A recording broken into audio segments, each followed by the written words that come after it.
ಮಾಡಿದೆ. ಈ mask man ಚಿನ್ನಯ್ಯನ ತನಿಖೆ ಆರಂಭ ಆಗಿದೆ, ವಿಚಾರಣೆ ಆರಂಭ ಆಗಿದೆ. ವಿಚಾರಣೆಯ ಪ್ರಮುಖ ಹಂತ ಅಂದ್ರೆ ಮೊದಲ ಹಂತ ಯಾವ್ದಿರಬೇಕು ಅನ್ನೋದನ್ನ ಕೂಡ ಈಗ ಎಸ್ಐಟಿ ಡಿಸೈಡ್ ಮಾಡಿಕೊಂಡಿದೆ. ಅದು ಆತ ತಂದಿರುವಂತಹ ಬುರುಡೆ. ಆಗದ ಬುರುಡೆಯ ಜೊತೆಯಲ್ಲಿ ಮತ್ತೊಂದು ಬುರುಡೆ ಪ್ಲಾಂಟ್ ಮಾಡೋದಕ್ಕೆ ಏನಾದ್ರೂ ಪ್ಲಾನಿಂಗ್ ನಡೆದಿತ್ತ? ಧರ್ಮಸ್ಥಳದ ಒಂದು ನಿಗೂಢ ಜಾಗದಲ್ಲಿ ಬುರುಡೆ ಪ್ಲಾಂಟ್ ಮಾಡಲಾಗಿದೆ ಅನ್ನುವಂತ ವಿಚಾರ. ಈ ಬುರುಡೆ ಗ್ಯಾಂಗ್ ಪ್ಲಾಂಟ್ ಮಾಡಿರುವಂತಹ ಅನುಮಾನ ಮೂಡ್ತಾ ಇದೆ. ಚಿನ್ನಯ್ಯನಿಗೆ ಈ ಬುರುಡೆ ಪ್ಲಾಂಟ್ ಬಗ್ಗೆ ಟೀಮ್ ಮಾಹಿತಿಯನ್ನ ಕೂಡ ಕೊಟ್ಟಿತ್ತು. ಆ ಜಾಗವನ್ನ ಉತ್ಖನನ ಸಂದರ್ಭದಲ್ಲಿ ತೋರಿಸುವಂತಹ ಪ್ಲಾನ್ ಅನ್ನ ಕೂಡ ಟೀಮ್ ಮಾಡಿಕೊಂಡಿತ್ತು ಅನ್ನುವಂತ ಮಾಹಿತಿ. ಹೀಗಾಗಿ ಅದರ ಬಗ್ಗೆ ಕೂಡ ಈಗ ಎಸ್ಐಟಿ ಅಧಿಕಾರಿಗಳು ತನಿಖೆಯನ್ನ ನಡೆಸ್ತಾ ಇದ್ದಾರೆ, ಮಾಹಿತಿಯನ್ನ ಪಡ್ಕೊಳ್ತಾ ಇದ್ದಾರೆ.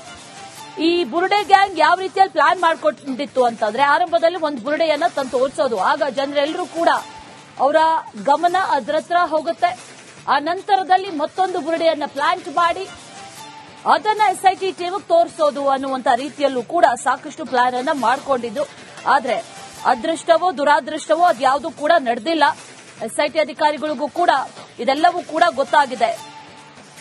ಈ ಬುರುಡೆ ಸಿಕ್ಕಿದ್ ಎಲ್ಲಿಂದ ಅನ್ನುವಂತ ನಿಟ್ಟಿನಲ್ಲಿ ಈಗ ತನಿಖೆಗಳ ಆರಂಭ ಆಗ್ತಾ ಇದೆ. ಸಂಚಲನ ಸೃಷ್ಟಿಯಾಗಿದ್ದೆ. ಆತ ಬುರುಡೆಯೊಂದನ್ನ ತಗೊಂಡು ಪೊಲೀಸರ ಮುಂದೆ, ಕೋರ್ಟ್ ಮುಂದೆ ಎಲ್ಲಾ ಕಡೆ ಹಾಜರಾಗ್ತಾನೆ. ಈತನ ಹಿನ್ನೆಲೆ ಏನು ಅಂತ ಈಗ ಗೊತ್ತಾಯಿತು. ಆ ನಂತರದಲ್ಲಿ ಈತನ ಅಸಲಿ ಆಟ ಏನಾಗಿತ್ತು, ಹಾಗಾದ್ರೆ ಪ್ಲಾನ್ ಏನಾಗಿತ್ತು, ಜೊತೆಗೆ ಈತನಿಗೆ ಯಾವ ರೀತಿಯಾಗಿ ಈ ಪ್ಲಾಂಟ್ ಮಾಡಿದಂತಹ ಬುರುಡೆಯನ್ನ ತೋರಿಸುವಂತ ನಿಟ್ಟಿನಲ್ಲೂ ಕೂಡ ಟೀಮ್ ಪ್ಲಾನ್ ಮಾಡಿಕೊಂಡಿತ್ತು ಅನ್ನುವಂತ ನಿಟ್ಟಿನಲ್ಲೂ ಕೂಡ ಈಗ ಎಸ್ಐಟಿ ಅಧಿಕಾರಿಗಳು ತನಿಖೆಯನ್ನ ನಡೆಸ್ತಾ ಇದ್ದಾರೆ. ಅದೇ ಆಂಗಲ್ ಅಲ್ಲಿ ತನಿಖೆ ಸಾಗ್ತಾ ಇದೆ. ಈ ಚಿನ್ನಯ್ಯ ಬುರುಡೆಯನ್ನ ತಗೊಂಡ್ಬಂದಿದ್ದ, ಅದನ್ನಿಟ್ಕೊಂಡು ನ್ಯಾಯಾಲಯದಲ್ಲಿ ಸಾಕ್ಷಿ ಸಂರಕ್ಷಣಾ ಕಾಯ್ದೆ ಅಡಿಯಲ್ಲಿ ಭದ್ರತೆ ಪಡ್ಕೊಂಡಿದ್ದ. ಡೀಟೇಲ್ಸ್ ಅನ್ನ ಕೊಡ್ತಾರೆ ನಮ್ಮ ಪ್ರತಿನಿಧಿ ದಿನೇಶ್. ನೇರ ಸಂಪರ್ಕದಲ್ಲಿ ಜಾಯಿನ್ ಆಗ್ತಾ ಇದ್ದಾರೆ. ದಿನೇಶ್, ಈತನ ಅಸಲಿ ಮುಖವಾಡ ಕಳಚಿದ ನಂತರದಲ್ಲಿ ಒಂದೊಂದಾಗಿ ಪ್ಲಾನ್ಗಳು ಎಲ್ಲವೂ ಕೂಡ ಗೊತ್ತಾಗ್ತಾ ಇದೆ. ಈಗ ಅಪ್ಡೇಟ್ಸ್ ಏನ್ ಸಿಗ್ತಾ ಇದೆ? ಬುರುಡೆ ಗ್ಯಾಂಗ್ ಅಸಲಿಯಾಗಿ ಏನ್ ಪ್ಲಾನ್ ಮಾಡ್ಕೊಂಡಿದ್ರಂತೆ, ಏನೇನ್ ಡೀಟೇಲ್ಸ್ ಇದೆ?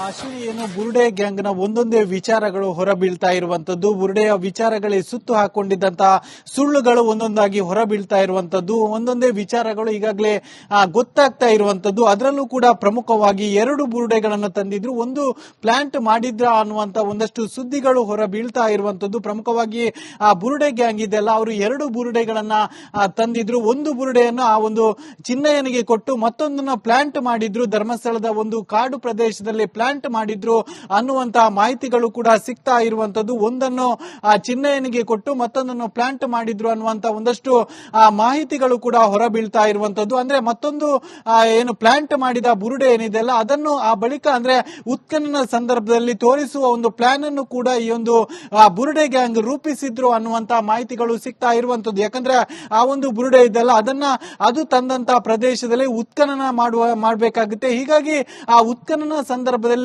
ಉತ್ಖನನ ಮಾಡುವಂತಹ ಪ್ಲೇಸ್ ನಲ್ಲಿ ಆ ಒಂದು ಅಂದ್ರೆ ಈ ಹಿಂದೆ ಇದ್ದಂತಹ ಒಂದು ಬುರುಡೆಯನ್ನು ಪ್ಲಾಂಟ್ ಮಾಡಿದ್ರು ಅನ್ನುವಂತ ಒಂದಷ್ಟು ಅನುಮಾನಗಳು ಕೂಡ ಮೂಡ್ತಾ ಇರುವಂತದ್ದು. ಈ ನಿಟ್ಟಿನಲ್ಲೂ ಕೂಡ ಎಸ್ಐಟಿ ತಂಡ ತನಿಖೆ ಮಾಡ್ತಾ ಇರುವಂತದ್ದು. ಅಂದ್ರೆ ಮತ್ತೊಂದು ಬುರುಡೆಯನ್ನು ಏನಾದ್ರೂ ಪ್ಲಾಂಟ್ ಮಾಡಿದ್ರೆ ಅದು ಎಲ್ಲಿ ಮಾಡಿರ್ಬೋದು ಅನ್ನುವಂತ ನಿಟ್ಟಿನಲ್ಲೂ ಕೂಡ ಎಸ್ಐಟಿ ತಂಡ ಏನು ತನಿಖೆ ಮಾಡ್ತಾ ಇರುವಂತದ್ದು. ಮತ್ತು ಆ ಚಿನ್ನಯ್ಯನನ್ನು ಕೂಡ ಇದರ ಕುರಿತಂತೆ ಬಹಳಷ್ಟು ವಿಚಾರಣೆಗಳನ್ನು ಕೂಡ ಮಾಡ್ತಾ ಇರುವಂತದ್ದು. ಅಂದ್ರೆ ಈ ಒಂದು ಬುರುಡೆ ಏನು ತಂದಿದ್ದಾನೆಲ್ಲ ಅದಕ್ಕೆ ಸಂಬಂಧಿಸಿದಂತ ಸಾಕಷ್ಟು ವಿಚಾರಣೆಗಳು ಮಾಡ್ತಾ ಇರುವಂತದ್ದು. ಈ ಹಿಂದೆ ಆತ ಓರ್ವ ಸಾಕ್ಷಿಯಾಗಿದ್ದ, ಹೀಗಾಗಿ ಆತನನ್ನು ಸರಿಯಾಗಿ ವಿಚಾರಣೆ ಮಾಡುವುದಕ್ಕೆ ಸಾಧ್ಯ ಆಗ್ತಾ ಇರಲಿಲ್ಲ. ಅಂದ್ರೆ ಆತ ವಕೀಲರ ಜೊತೆ ಬಂದು ವಕೀಲರ ಜೊತೆ ಹೋಗ್ತಾ ಇದ್ದ. ಆದ್ರೆ ಈಗ ಸದ್ಯ ಆತ ಕಸ್ಟಡಿಯಲ್ಲಿದ್ದಾನೆ, ಎಸ್ಐಟಿ ಕಸ್ಟಡಿಯಲ್ಲಿ ಇದ್ದಾನೆ.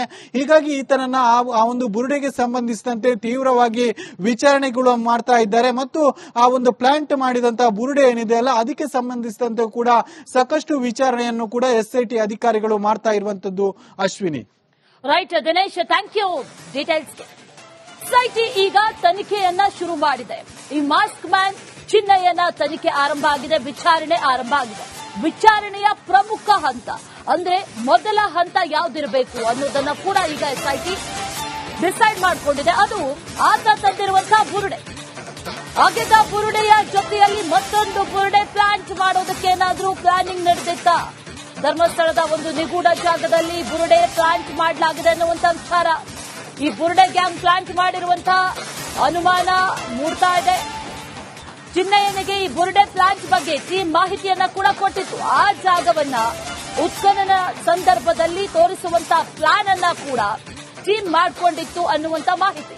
ಹೀಗಾಗಿ ಅದರ ಬಗ್ಗೆ ಕೂಡ ಈಗ ಎಸ್ಐಟಿ ಅಧಿಕಾರಿಗಳು ತನಿಖೆಯನ್ನ ನಡೆಸ್ತಾ ಇದ್ದಾರೆ, ಮಾಹಿತಿಯನ್ನ ಪಡ್ಕೊಳ್ತಾ ಇದ್ದಾರೆ.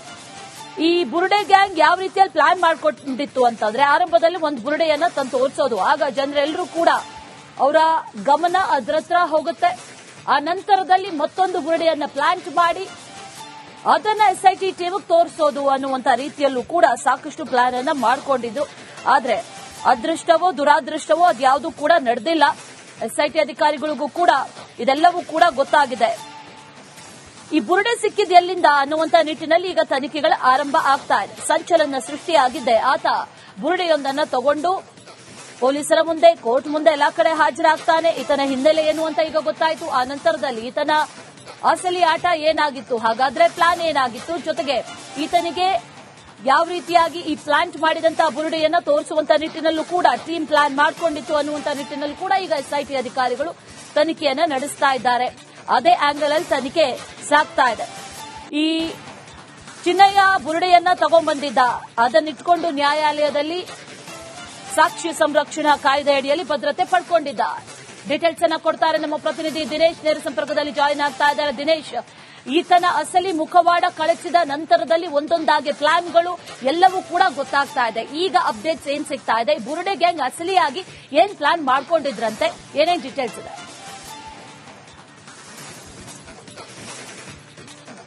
ಅಶ್ವಿನಿ, ಏನು ಬುರುಡೆ ಗ್ಯಾಂಗ್ನ ಒಂದೊಂದೇ ವಿಚಾರಗಳು ಹೊರಬೀಳ್ತಾ ಇರುವಂತದ್ದು, ಬುರುಡೆಯ ವಿಚಾರಗಳಿಗೆ ಸುತ್ತು ಹಾಕೊಂಡಿದ್ದಂತಹ ಸುಳ್ಳುಗಳು ಒಂದೊಂದಾಗಿ ಹೊರಬೀಳ್ತಾ ಇರುವಂತದ್ದು, ಒಂದೊಂದೇ ವಿಚಾರಗಳು ಈಗಾಗಲೇ ಗೊತ್ತಾಗ್ತಾ ಇರುವಂತದ್ದು. ಅದರಲ್ಲೂ ಕೂಡ ಪ್ರಮುಖವಾಗಿ 2 ಬುರುಡೆಗಳನ್ನು ತಂದಿದ್ರು, ಒಂದು ಪ್ಲಾಂಟ್ ಮಾಡಿದ್ರ ಅನ್ನುವಂತ ಒಂದಷ್ಟು ಸುದ್ದಿಗಳು ಹೊರಬೀಳ್ತಾ ಇರುವಂತದ್ದು. ಪ್ರಮುಖವಾಗಿ ಆ ಬುರುಡೆ ಗ್ಯಾಂಗ್ ಇದೆಲ್ಲ, ಅವರು 2 ಬುರುಡೆಗಳನ್ನ ತಂದಿದ್ರು. ಒಂದು ಬುರುಡೆಯನ್ನು ಆ ಒಂದು ಚಿನ್ನಯ್ಯನಿಗೆ ಕೊಟ್ಟು ಮತ್ತೊಂದನ್ನ ಪ್ಲಾಂಟ್ ಮಾಡಿದ್ರು. ಧರ್ಮಸ್ಥಳದ ಒಂದು ಕಾಡು ಪ್ರದೇಶದಲ್ಲಿ ಪ್ಲಾಂಟ್ ಮಾಡಿದ್ರು ಅನ್ನುವಂತಹ ಮಾಹಿತಿಗಳು ಕೂಡ ಸಿಗ್ತಾ ಇರುವಂತದ್ದು. ಒಂದನ್ನು ಚಿನ್ನಯ್ಯನಿಗೆ ಕೊಟ್ಟು ಮತ್ತೊಂದನ್ನು ಪ್ಲಾಂಟ್ ಮಾಡಿದ್ರು ಅನ್ನುವಂತ ಒಂದಷ್ಟು ಮಾಹಿತಿಗಳು ಕೂಡ ಹೊರಬೀಳ್ತಾ ಇರುವಂತದ್ದು. ಅಂದ್ರೆ ಮತ್ತೊಂದು ಏನು ಪ್ಲಾಂಟ್ ಮಾಡಿದ ಬುರುಡೆ ಏನಿದೆಲ್ಲ ಅದನ್ನು ಆ ಬಳಿಕ ಅಂದ್ರೆ ಉತ್ಖನನ ಸಂದರ್ಭದಲ್ಲಿ ತೋರಿಸುವ ಒಂದು ಪ್ಲಾನ್ ಅನ್ನು ಕೂಡ ಈ ಒಂದು ಬುರುಡೆ ಗ್ಯಾಂಗ್ ರೂಪಿಸಿದ್ರು ಅನ್ನುವಂತ ಮಾಹಿತಿಗಳು ಸಿಗ್ತಾ ಇರುವಂತದ್ದು. ಯಾಕಂದ್ರೆ ಆ ಒಂದು ಬುರುಡೆ ಇದೆಲ್ಲ ಅದು ತಂದಂತ ಪ್ರದೇಶದಲ್ಲಿ ಉತ್ಖನನ ಮಾಡಬೇಕಾಗುತ್ತೆ. ಹೀಗಾಗಿ ಆ ಉತ್ಖನನ ಸಂದರ್ಭದಲ್ಲಿ